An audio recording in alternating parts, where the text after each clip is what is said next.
बिस्मिल्लाहिर्रहमानिर्रहीम। तो आज हम एक नया टॉपिक डिस्कस करने जा रहे हैं जो कि रिलेटेड है बायोलॉजी से। First year biology chapter number 2, cell structure and function. तो आज हमारे पास जो टॉपिक है वो क्या है, सेल के रिलेटेड है या इनको साइटोलॉजी का नाम देते हैं। तो किसके रिलेटेड है, सेल के रिलेटेड हैं। ठीक है। अब ये जो टॉपिक है ये एक टॉपिक नहीं है बल्कि सेल जो हमारे पास एक टॉपिक है ये क्या है जो हम पर डिस्कस करते हैं, क्योंकि हमारे पास जो कोर्स होता है वो लिमिटेड होता है। ठीक है। लेकिन जो सेल असल में जो सेल है उससे क्या है, उसका ये एक सब्जेक्ट नहीं है बल्कि क्या एक पूरी फील्ड है। सही है। तो हमारा जो साइटोलॉजी है ये क्या है, जिसको हम किस में रखा है, साइटोलॉजी में रखा है। तो साइटोलॉजी क्या है, साइटोलॉजी बायोलॉजी का एक सब ब्रांच है, एक फील्ड है। ठीक है। तो हमारे पास जो सेल है इसका एक अलग दुनिया है। अगर आप सेल के देखिए, सेल एक छोटी चीज़ है, एक बहुत स्मॉलेस्ट चीज़ है जिसको हम अपनी आम आंखों से नहीं देख पाते, बल्कि इसको हम माइक्रोस्कोपिकली इसकी स्टडी करते हैं। ठीक है तो माइक्रोस्कोपिकली, लेकिन इसके अंदर एक पूरी दुनिया इसके अंदर मौजूद है। इसके हमारे पास सेल हैं, सेल ऑर्गेनील्स हैं। ठीक है। फिर उसकी फिजियोलॉजी है। सही है। फिर उसके अंदर पूरी बायोकेमिस्ट्री है। ठीक है। बायोफिज़िक्स, ये सब इसके अंदर क्या है, इसके अंदर शामिल है। ठीक है। तो हमारे पास क्या है, साइटोलॉजी है, ये क्या है, सेल की पूरी एक स्टडी है। इसके अंदर सेल ऑर्गेनील्स हैं, सेल स्ट्रक्चर है, सेल फिजियोलॉजी है, इसकी बायोकेमिस्ट्री है। ये सारी की सारी चीज़ें एक माइक्रोस्कोपिकली एक छोटे से ज़र्रे के अंदर मौजूद हैं, जो हमारे पास क्या कहलाता है, सेल कहलाता है। लेकिन इसका ब्रांच, इसकी फील्ड का नाम क्या है, साइटोलॉजी है। तो सेल को स्टार्ट करने से पहले हम डिस्कस करेंगे किसके हवाले से, इसकी हिस्ट्री के बारे में पहले डिस्कस करते हैं कि सेल की हिस्ट्री क्या है। तो सेल की हिस्ट्री बहुत एंशंट है, बहुत पुरानी है। जिससे हमारे पास पुराने साइंसदानों में शामिल है फिलोसोफर थे, जो क्या नाम था, एक था हमारे पास एरिस्टोटल। ठीक है। एरिस्टोटल, एरिस्टोटल क्या है, एक साइंटिस्ट था जो तकरीबन 384 बीसी से लेकर 322 बीसी तक इसकी क्या मिलती है, तारीख मिलती है। तो अरिस्टोटल क्या है, एक अरस्तु, उर्दू में क्या नाम देते हैं, अरस्तु का नाम देते हैं। तो 384 साल बीसी यानी 384 साल हुजूर, यानी हमारे बीसी का मतलब क्या है, 384 बिफोर क्रिस्ट, यानी ईसा अलैहिस्सलाम से पहले का दौर था। इसके अंदर एरिस्टोटल था। और एक दूसरा साइंटिस्ट का इसके बारे में हिस्ट्री मिलती है, इसका नाम क्या था, पैरासेंसिस। ठीक है। तो एरिस्टोटल और पैरासेंसिस ये उस दौर के फिलोसोफर थे, इसके बारे में मिलती हैं। इन्होंने भी अपने हिस्ट्री के अंदर सेल के बारे में डिस्कस किया था। इन्होंने एक वर्ड यूज़ किया था, एक वर्ड उसके पास क्या था, रिपीटेड। क्या वर्ड था, रिपीटेड। इन्होंने एक वर्ड यूज़ किया था। इन्होंने देखा कि प्लांट्स के अंदर कुछ चीज़ें रिपीट होती हैं और कुछ एनिमल्स के अंदर क्या है, ऑर्गन्स रिपीट हो रहे हैं। उन्होंने देखा कॉमन चीज़ देखी प्लांट्स के अंदर, प्लांट्स के अंदर उन्होंने देखा रूट देखे जो कि हर प्लांट के अंदर रिपीट हो रहे थे। इसी तरह इन्होंने क्या देखा, इन्होंने देखा फ्लावर्स के बारे में। ठीक है। इन्होंने फिर और क्या इसके बारे में डिस्कस किया, लीव्स के बारे में, कि हर प्लांट के अंदर ये चीज़ें क्या होती हैं, कॉमन मिलती हैं। और कुछ एनिमल्स के बारे में उन्होंने डिस्कस किया कि एनिमल्स के अंदर ऑर्गन्स क्या होते हैं, ऑर्गन भी रिपीट होते हैं। जिस तरह आइज़ हैं, पेयर ऑफ आइज़ हैं, इस तरह हैंड्स हैं। ठीक है। नोज़ है, ईयर्स हैं, डिफरेंट ऑर्गन्स भी क्या होते हैं, रिपीट होते हैं। तो उस वक्त भी उन्होंने, क्योंकि उस वक्त ज़्यादा डेवलपमेंट थी नहीं, लाइट नहीं थी, इलेक्ट्रिसिटी नहीं थी, लेंसेज नहीं थे, ये सारी चीज़ें उस वक्त मौजूद नहीं थी। लेकिन इस तरफ भी उन्होंने क्या किया था, सेल का आइडिया दिया है कि कुछ चीज़ें क्या होती हैं, जनरेशन टू जनरेशन रिपीट हो रही होती हैं। सही है। तो ये क्या था, एंशंट फिलोसोफर थे जो कि ईसा अलैहिस्सलाम से भी पहले 384 322 बिफोर क्रिस्ट उसकी तारीख मिलती है। ठीक है। फिर एक साइंटिस्ट आया जिसका नाम था D.A. विंसी। हम हिस्ट्री के बारे में पढ़ रहे। ठीक है। D.A. विंसी एक साइंटिस्ट था, लियोनार्ड D.A. विंसी। इन्होंने एक दरवाज़ा खोला, जिसका माइक्रोस्कोपिक एक दरवाज़ा खोला। इसके बारे में, माइक्रोस्कोपी के बारे में, यानी इसने लेंसेज के बारे में लोगों को अवेयर किया। यानी microscopy, the world of microscopy का आगाज़ जिस बंदे ने किया तो क्या था, D.A. विंसी। इन्होंने रिकमेंड किया था लेंसेज के हवाले से। ठीक है। जब लेंसेज डिस्कवर हुए तो लेंसेज के बाद जो माइक्रोस्कोप एक छोटी दुनिया है जिसमें हम छोटे छोटे ज़रात को हम विजुअली उसको विजुअलाइज कर सकते हैं, तो उसको रिकमेंड किसने किया था? D.A. विंसी ने। इसकी तारीख मिलती है 1485 में। ठीक है, यानी कहाँ पर 1-2-3 सदी पहले और कहाँ की अभी की बात हो रही है, तो ऐसे तकरीबन 500-600 साल पहले की बात हुई, D.A. विंसी था। इसके बाद दो यानी लेंसेज की डिस्कवरी के बाद, लेंसेज की डिस्कवरी के बाद जो दो साइंटिस्ट आए थे उन्होंने माइक्रोस्कोपी का, यानी 1590 के अंदर दो साइंसदान का नाम आता है। इसका नाम क्या था? एक का नाम था फ्रांसिस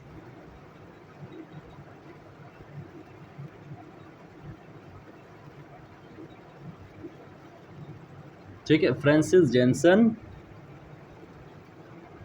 दूसरा क्या था? ज़ेकेरिस जेनसन।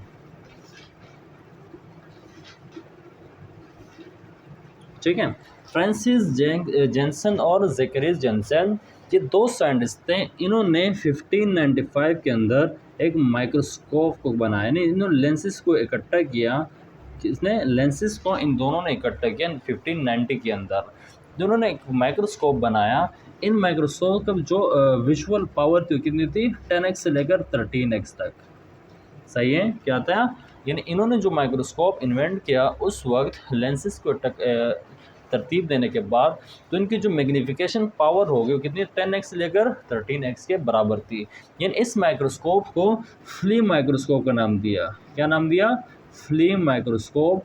यानी इस माइक्रोस्कोप के अंदर आप छोटी छोटी चीज़ों को देख सकते थे, जिस तरह जब वो क्या फ्लाई हुआ, क्या हमारे पास अंट हुआ, ठीक है, इस तरह हमारे पास फ्लीज वगैरह, सही है, इस तरह मॉस्किटो वगैरह, यानी पूरे पूरे ऑर्गन को आप क्या कर सकते हैं, इसके अंदर विजुअलाइज कर सकते थे। ठीक है, ये जो माइक्रोस्कोप था, ये माइक्रोस्कोप तो था, लेकिन इसकी जो मैग्नीफिकेशन पावर थी वो क्या थी? 3x 10x से 13x के दरमियान थी। यानी इसकी मैग्नीफिकेशन पावर इतना नहीं था कि वो अनएडेड आई से देखने वाली चीज़, जिस तरह माइक्रोस्कोप से देखने वाली जो बारीक ज़र्रात हैं जिसको नहीं देख पाते थे।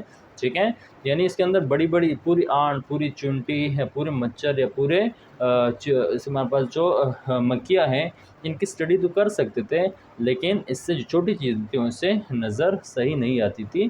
ठीक है, इसकी मैग्नीफिकेशन पावर कम थी।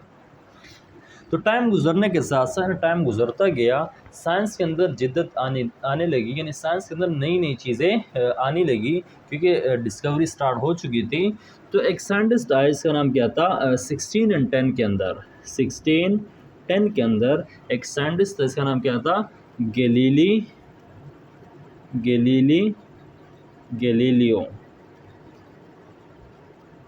क्या नाम था? गैलीलियो एक साइंटिस्ट था 1610 के अंदर। 1610 के अंदर गैलीलियो ने एक चीज़ इन्वेंट की, जिसका नाम क्या था? माइक्रोस्कोप। ठीक है, 1610 के अंदर गैलीलियो ने क्या इन्वेंट किया? ही इन्वेंटेड माइक्रोस्कोप। ठीक है, इसने क्या इन्वेंट किया? माइक्रोस्कोप को इन्वेंट किया। ठीक है, माइक्रोस्कोप का मतलब यहाँ पर क्या है?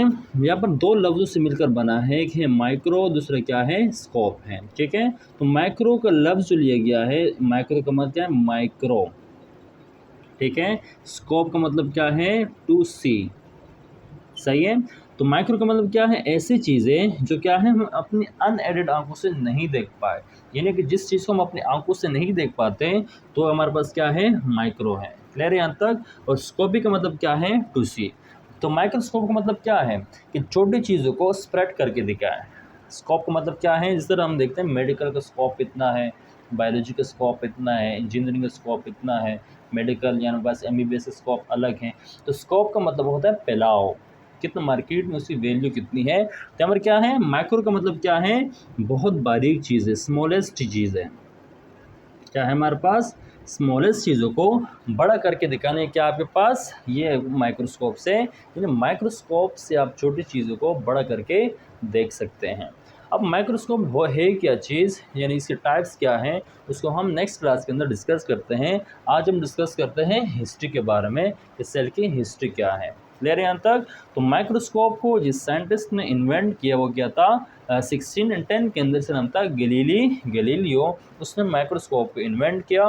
माइक्रो का मतलब होता है माइक्रो मीन स्मॉलेस्ट, स्कोप का मतलब क्या है टू सी, यानी छोटी चीज़ को बड़ा करके फैला देना। फर्ज करें अब बस क्या एक छोटा सा पॉइंट है, हमें इसको इतना नज़र आता है, इसी पॉइंट को माइक्रोस्कोप क्या करता है, स्प्रेड करके दिखाता है, बहुत बड़ा करके दिखाता है। तो ये जो आपके पास क्या है, ये हमारे पास क्या कहलाता है, माइक्रोस्कोप। ठीक है, इसने सिंगल लेंस माइक्रोस्कोप बनाया था, ज़्यादा वो भी नहीं था, लेकिन इसकी मैग्नीफिकेशन पावर क्या काफ़ी थी, जिससे हम छोटी चीज़ जिसको उस वक्त छोटी चीज़ को देख पाते थे।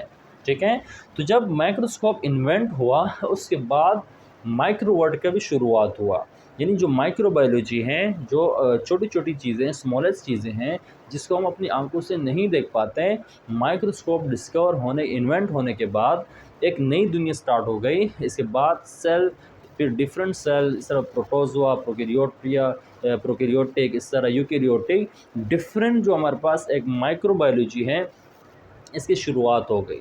ठीक है, तो माइक्रोबायोलॉजी एक इंटरेस्टिंग सब्जेक्ट है। माइक्रोबायोलॉजी में बैक्टीरिया के बारे में डिस्कस करते हैं। मैं यहाँ पर जनरल बात करता हूँ कि माइक्रो चीज़ें, जो माइक्रो स्मॉलेस्ट चीज़ें हैं, उसका एक नया दौर स्टार्ट हुआ। कब स्टार्ट हुआ, 1610 के बाद, जब गैलीलियो ने एक क्या इन्वेंट किया माइक्रोस्कोप को। ठीक है, तो गैलीलियो के बाद एक और साइंटिस्ट का जिक्र आता है जो क्या था, एंटोन वॉन लियोनहोफ। गैलीलियो के बाद नेक्स्ट साइंटिस्ट कौन है, जिसने माइक्रोस्कोप इन्वेंट किए। ठीक है, इसे इन्वेंट इसने किए गैलीलियो ने। एंटोन वॉन लियोनहोफ ये एक ऐसा साइंटिस्ट हैं जिसने तकरीबन 200 के करीब खुद के माइक्रोस्कोप डिज़ाइन किए। सही है, तो एक माइक्रोस्कोपिस्ट का नाम मिलता है। ये क्या था, माइक्रोस्कोपिस्ट, यानी माइक्रोस्कोप बनाने वाला था। ठीक है, तो माइक्रोस्कोप एक हुआ था एंटोन वॉन लियोनहुक, बहुत बड़ा नाम है, इसकी स्पेलिंग याद नहीं होती नॉर्मली। ठीक है, आज पता नहीं कैसे याद हुआ। तो एंटोन वॉन लियोनहुक, इसने तकरीबन 200 माइक्रोस्कोप डिज़ाइन किए। ही डिज़ाइन 200 माइक्रोस्कोप। ले रहे हैं यहाँ तक। ये वो साइंटिस्ट हैं जिसने बैक्टीरिया और प्रोटोजोआ को क्या किया, डिस्कवर करने वाला बंदा भी यही है। ठीक है, तो एंटोन वॉन को बैक्टीरिया जो प्रोटोजोआ हैं इसकी डिस्कवरी भी इसकी कोई नहीं है, इसके सर जाती हैं। तो एंटोन वॉन हुक इसने तकरीबन 200 माइक्रोस्कोप डिज़ाइन किए डिफरेंट टाइप्स के। तो इसने एक दिन देखा हुआ था कि बारिश हो रही है, क्या हो रही है, बारिश हो रही है। ठीक है, उसने क्या किया, एक ड्रॉप उठाई, एक रेन में से क्या उठाया, एक छोटा सा कतरा उठाया, और उस कतरे को कहाँ पर ले गया, स्लाइड के ऊपर रखा। ठीक है, और इस स्लाइड को अपने माइक्रोस्कोप में उसने क्या किया, ऑब्जर्व किया। स्लाइड को हमने क्या किया, अपने माइक्रोस्कोप में इसको क्या कर लिया, इस छोटे सी जो रेन ड्रॉप है इसको अपने माइक्रोस्कोप में ऑब्जर्व किया। जब इसने रेन माइक्रोस्कोप में ऑब्जर्व किया तो उस रेन माइक्रोस्कोप में उसको कुछ ऐसी चीज़ें लगी जो उसके अंदर कुछ लाइव चीज़ें मौजूद थी। क्या मौजूद थी, लाइव माइक्रो चीज़ें थी, लाइव माइक्रो ऑर्गेनिज्म उसको नज़र आए, जो पानी के अंदर क्या कर रहे थे, डांसिंग कर रहे थे। किताबों के अंदर डांसिंग का वर्ड यहाँ पर इसके पास आता है कि उस ड्रॉप के अंदर क्या खुदक रहे थे, खेल कूद रहे थे। ठीक है, तो मतलब डांसिंग टाइप के कर रहे थे, आगे पीछे इसका मूवमेंट कर रहे थे। तो जो डांसिंग का वर्ड इसने यूज़ किया था, किसके लिए यूज़ किया था, उस पानी के ड्रॉप के अंदर, नहीं बारिश के जो कतरा था उस ड्रॉप के अंदर उसने क्या चीज़ें ऑब्जर्व की, लाइव चीज़ को ऑब्जर्व किया। बाद में उसने जो लाइव चीज़ें थी इसके अंदर प्रोटोजोआ, बैक्टीरिया वगैरह शामिल थे। ये चीज़ इसके अंदर क्या थी, शामिल थी।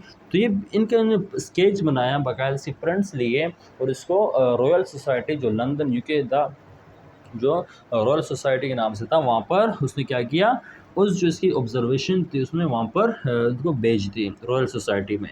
ठीक है, तो एंटोन वॉन लियोन इसने तकरीबन 200 क्या किए, 200 तक के माइक्रोस्कोप, 200 टाइप्स के माइक्रोस्कोप इसने डिज़ाइन किए थे।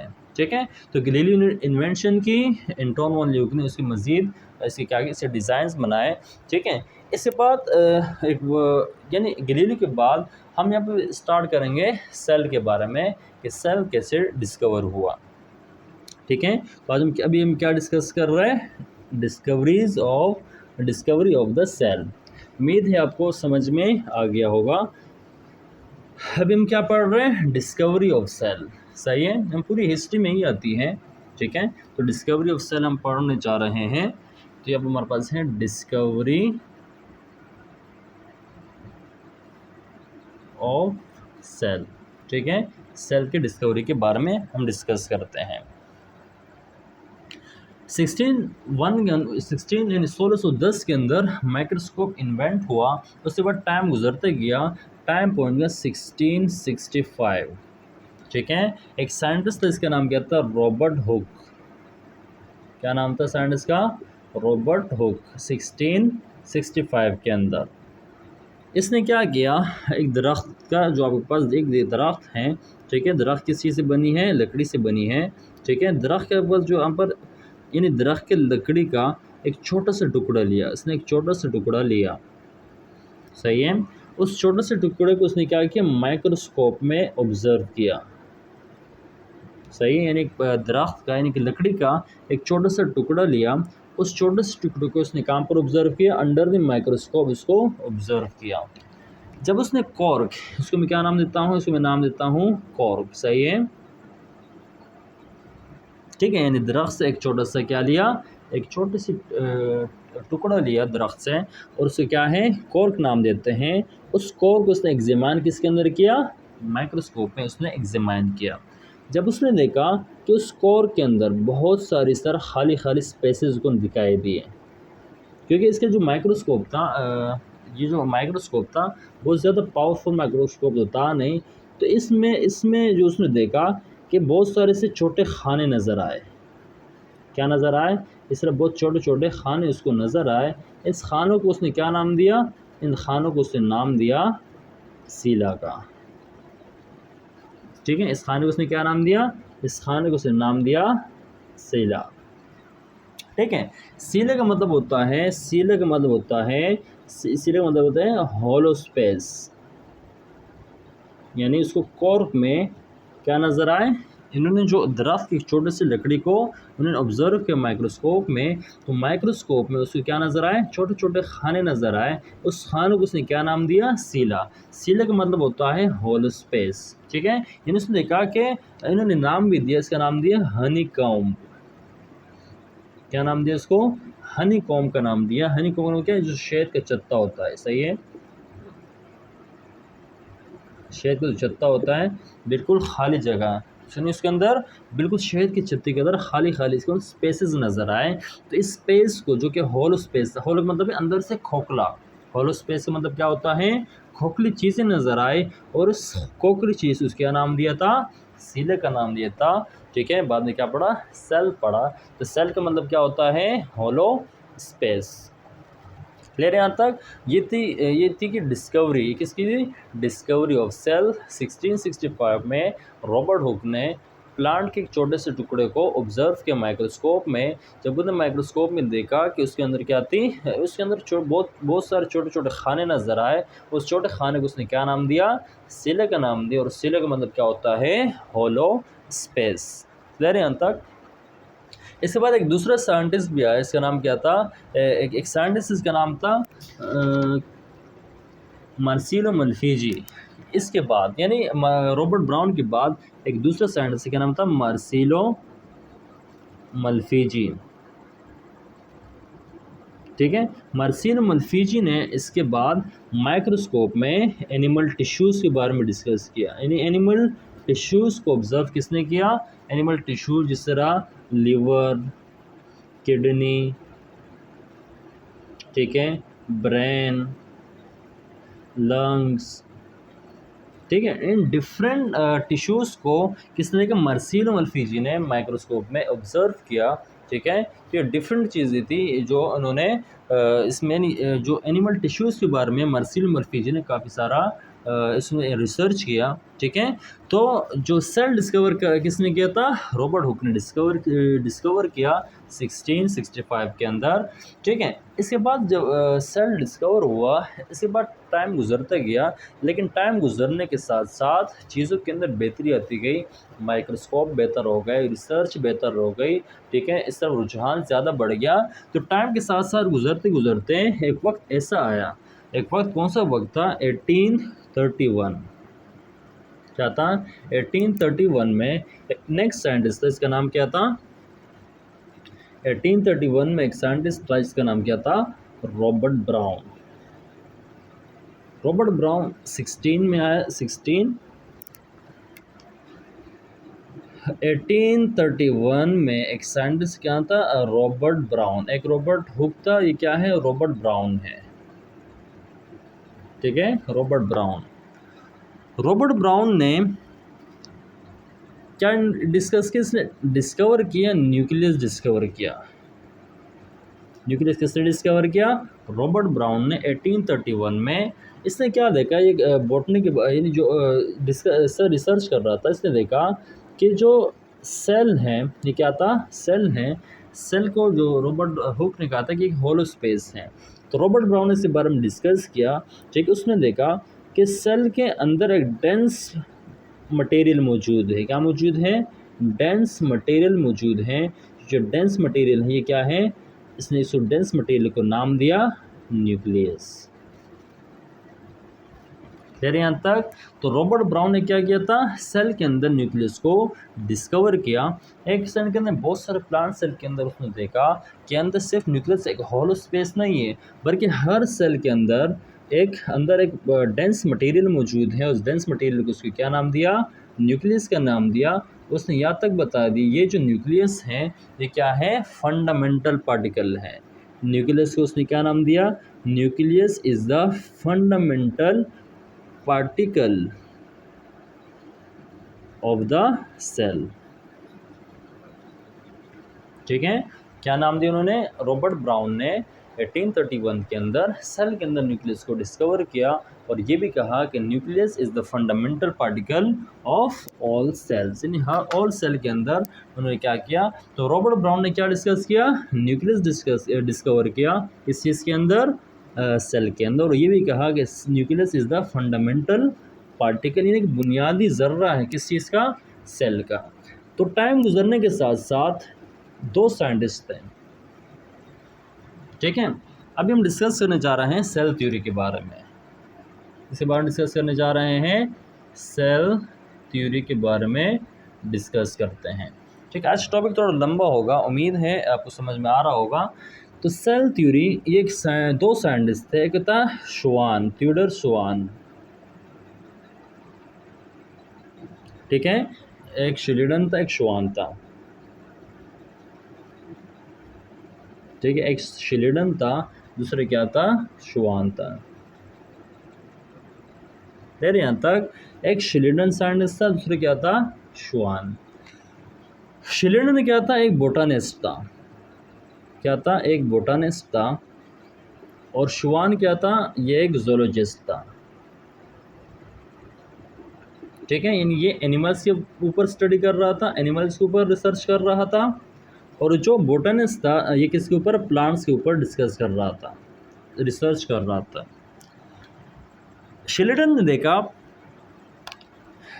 ने देखा कि हर सेल के अंदर क्या मौजूद है, यानी इसने बॉटनी के अंदर जो देखा, प्लांट्स के अंदर, उसने देखा कि हर सेल के अंदर क्या मौजूद है, न्यूक्लियस मौजूद है,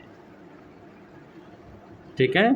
तो इसके ऊपर इन्होंने जब रिसर्च को पहुंचा शिलिडन, तो उसने क्या कहा कि cell is the basic structure and functional unit of life. इन्होंने क्या डिस्कस किया कि द सेल इज़ द क्या है, cell is the basic structural and functional unit of plant, functional unit of plant, ठीक है। यानी उसने जब सेल के ऊपर, प्लांट्स के ऊपर डिस्कस कर रहा था, रिसर्च कर रहा था, तो उसने कुछ सेम चीज़ें देखी जो कंटिन्यूसली क्या हो रही थी, एक जनरेशन से दूसरे जनरेशन में ट्रांसफ़र हो रही है, कुछ चीज़ें क्या थी, एक जैसी थी। इस तरह जो जोलॉजिस्ट था, श्वान था, वो भी किसके ऊपर रिसर्च कर रहा था, एनिमल्स के ऊपर। तो इसने भी क्या कहा कि cell is the basic structural and functional unit of animals. ठीक है, ये कोवर करते हैं, श्वान और चिल्ड्रन कोवर करते हैं। एक जो बॉटनी के ऊपर प्लांट्स के ऊपर रिसर्च कर रहा था, तो दोनों ने क्या देखा कि सेल क्या है, प्लांट्स के अंदर भी सेम सेल, एनिमल्स के अंदर भी सेम सेल। ठीक है, उसकी प्रॉपर्टीज़ के बारे में भी उन्होंने देखा कि दोनों के अंदर एक जैसी प्रॉपर्टीज़ थी, यानी प्लांट के सेल के अंदर भी एक जैसे और एनिमल सेल भी क्या थे, एक जैसे थे। तो उन्होंने क्या, जो प्लांट सेल तो एनिमल सेल थे, उन्होंने सेम पॉइंट्स उन्होंने दिए। तो इस वजह से जो ये जो मेन पॉइंट है, cell is the basic structure and function unit of life, ये किसका हमारे पास, ये शिल्डन शुआन ने क्या किया, इसको प्रपोज किया। ठीक है, दोनों को वर्कर थे, दोनों एक बॉटनी के ऊपर, दूसरा जूलॉजी एक प्लांट्स के ऊपर, दूसरा एनिमल्स के ऊपर डिस्कस कर रहा था। इन्होंने जो ऑब्जर्वेशन दी, ऑब्जर्वेशन उन्होंने यही देखा कि cell is the basic structural and functional unit of life. पहले पॉइंट इनका ये था। दूसरा पॉइंट इसका ये भी था, यानी तीन पॉइंट्स दिए। दूसरा पॉइंट इनका ये था कि all animals start their life from one cell. ठीक है, कि जितने भी एनिमल्स हैं या जितने भी प्लांट्स हैं, वो अपनी ताई लाइफ जो स्टार्ट करते हैं वो एक सेल से स्टार्ट करते हैं। ठीक है, दूसरे से इन्होंने ये भी कहा कि all animals composed of one or more than one cell. उन्होंने ये भी कहा कि एनिमल्स या तो एक सेल से बने हैं, एक से ज़्यादा सेल से मिलके बने हैं। क्लियर है यहाँ तक। दूसरे क्या था कि cell is the basic structural and functional unit of life. तीसरा पॉइंट था, ये तो क्या थी, सेल थ्योरी थी। इनके बाद एक और साइंटिस्ट था, इसका नाम क्या था, रोडोल्फ विर्चाओ।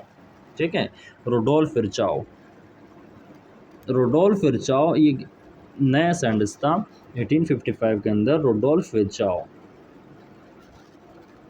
ठीक है, तो रोडोल्फ विर्चाओ ने इनके बकौल, यानी जो पुराना कॉन्सेप्ट चलता आ रहा था कि सेल क्या है, cell is the de novo structure है।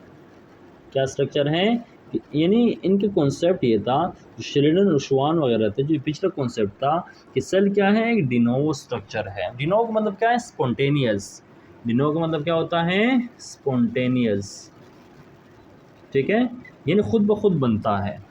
डिनोवो का मतलब यहाँ पर ये है, यानी जो पिछला कॉन्सेप्ट था, इस तरह एरिस्टोटल का भी था, दूसरा एबायोजेनेसिस की जो थ्योरी आपने पढ़ी होगी उसके बारे में, कि सेल क्या है, खुद ब खुद बन सकता है। डिनोवो का मतलब क्या आता है, स्पॉन्टेनियस, खुद ब खुद बनता है। तो रोडोल्फ विर्चाओ ने जो डिनोवो स्ट्रक्चर था उसको क्या कर लिया, उसको रिसर्च किया। रिसर्च करने के बाद उस अंजाम तक पहुंचा कि जिसमें इनका कॉन्सेप्ट था कि डिनोवो स्ट्रक्चर, यानी सेल जो भी हैं वो खुद ब खुद तैयार होते हैं, खुद ब खुद बनते हैं। रोडोल्फ विर्चाओ ने क्या कहा, इसका मतलब था ओमनिस सेलुला सेलुला। ठीक है, इसका मतलब ये कि इसका मतलब ये है कि अ सेल फ्रॉम सेल। ठीक है, सेल क्या है, अ सेल फ्रॉम सेल। इन्होंने वर्ड यूज़ किया था omnis सेलुला सेलुला, a cell from cell. इसका मतलब ये है, ऊपर लिखता हूँ, ऊपर मैं यहाँ पर लिखता हूँ इसको। रोडोल्फ विर्चाओ का पॉइंट क्या था, तो रोडोल्फ विर्चाओ का पॉइंट ये था, रोडोल्फ विर्चाओ का पॉइंट था 1855 के अंदर कि cell is not a de novo structure, a cell can only arise from pre-existing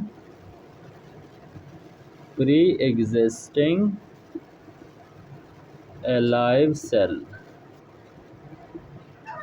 ठीक है, रोडोल्फ विर्चाओ ने कहा कि a cell can only arise from pre-existing alive cell। एक सेल पहले से मौजूद जिंदा सेल से ही वजूद में आ सकता है, बाकी किसी दूसरे चीज़ से खुद ब खुद स्पॉन्टेनियस सेल पैदा नहीं होता, बल्कि एक पहले से ज़िंदा सेल होता है, उससे ही दूसरा सेल वजूद में आता है। इस तरह की ज़िंदा चीज़ से ज़िंदा चीज़ पैदा होती है। इसी तरह क्या है कि पहले से मौजूद ज़िंदा सेल से ही, यानी पहले से मौजूद ज़िंदा सेल से ही क्या बनता है, एक नया सेल बनता है।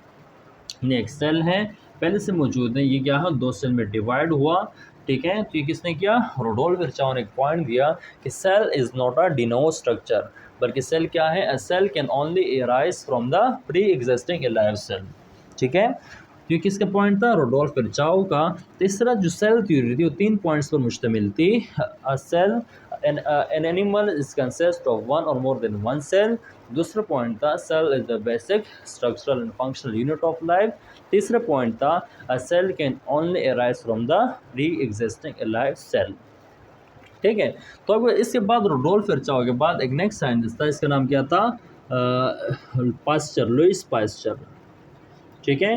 लुइस पास्चर ने अपने एक्सपेरिमेंट के ज़रिए जो रुडोल्फ विर्चाउ ने जो पॉइंट दिया था उसको साबित कर लिया कि जो रुडोल्फ विर्चाउ कह रहा था कि सेल पहले से मौजूद जिंदा सेल से ही बन सकता है, तो उसको किसने प्रूव किया, लुइस पास्चर ने अपने एक्सपेरिमेंट के ज़रिए प्रूफ किया, ठीक है। तो ये हमारे पास क्या थी, सेल की कहानी थी।